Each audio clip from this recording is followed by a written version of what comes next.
Thank you very, very much, Senator McCain. My good friend, I think that kiss may repair a lot of things, so thank you very much. I am delighted to be here and very pleased to see so many friends. Senator McCain and I, as counterparts, have spent a lot of time together, and it is wonderful for NDI and IRI to be together, especially here in honor of our fantastic guest. I have spoken about Aung San Suu Kyi, my dearest friend, dearest Sue, on many occasions in the past, and have often had the privilege of introducing her in the form of an inspiring but nevertheless pre-recorded video message delivered from afar. In 1996, on behalf of the National Democratic Institute, I gave her our organization's highest award, in absentia.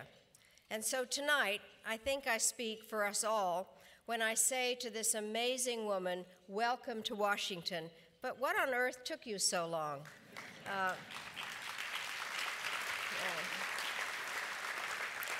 It has been 2 decades since Michael Aris, Suu Kyi's husband, came to me with a request.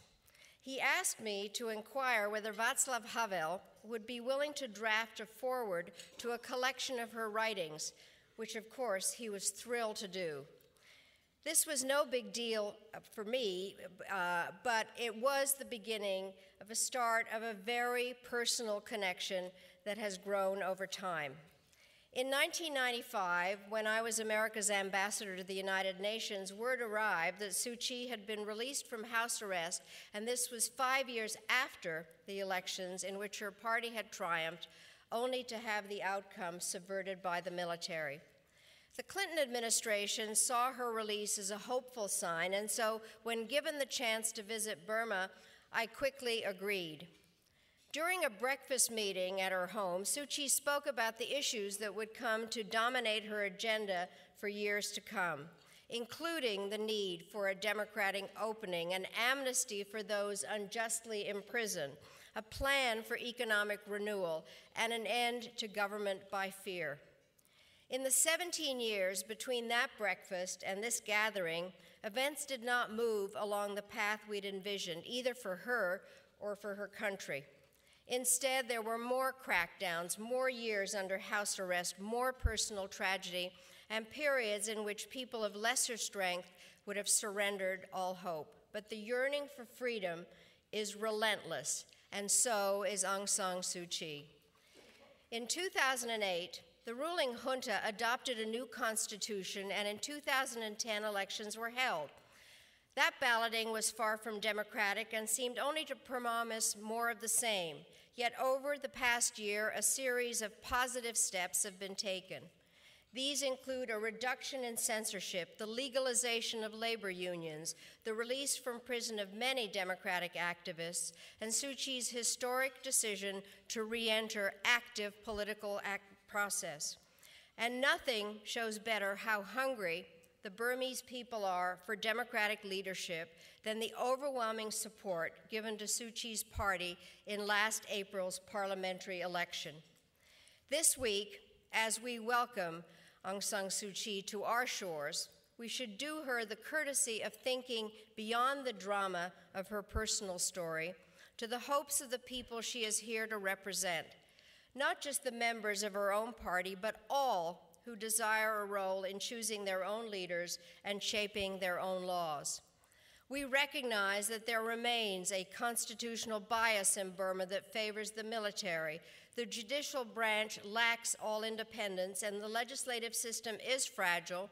Civil society is just beginning to put down roots. The media have yet to fully test their freedom, and ethnic violence tragically continues, and in some areas, a number of political prisoners remain in jail.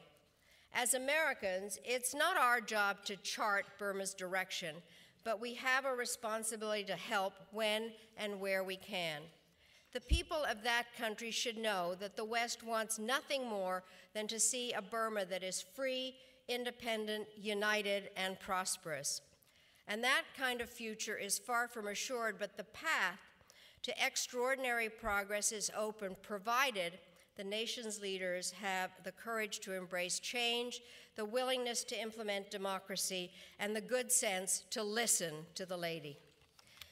When I first met Suu Kyi back in 1995, I marveled at her discipline in being able to survive 5 whole years of house arrest. Now it's 2012. At almost any point between then and now, she could have obtained her liberty simply by asking to leave the country. But she refused to depart under those circumstances because she knew that she would not be allowed to return. She refused to remain silent because the words were the only weapons she had, and she refused to give up because her faith in democracy and her love for Burma were unshatterable.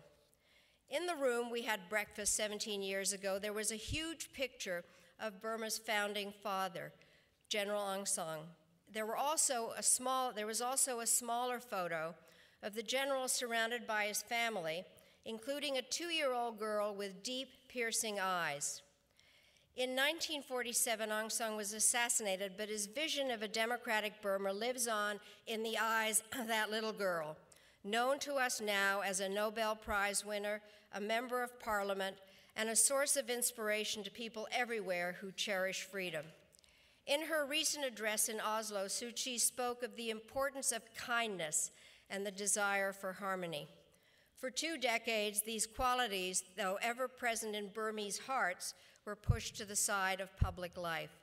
Just recently, they have begun to flourish, and she is the reason why.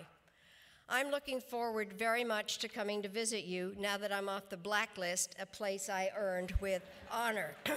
And so now, in that same spirit of harmony and bipartisanship, I am so pleased, on behalf of the National Democratic Institute and the International Republican Institute, to invite Aung San Suu Kyi to come forward and receive a token of our joint admiration and respect.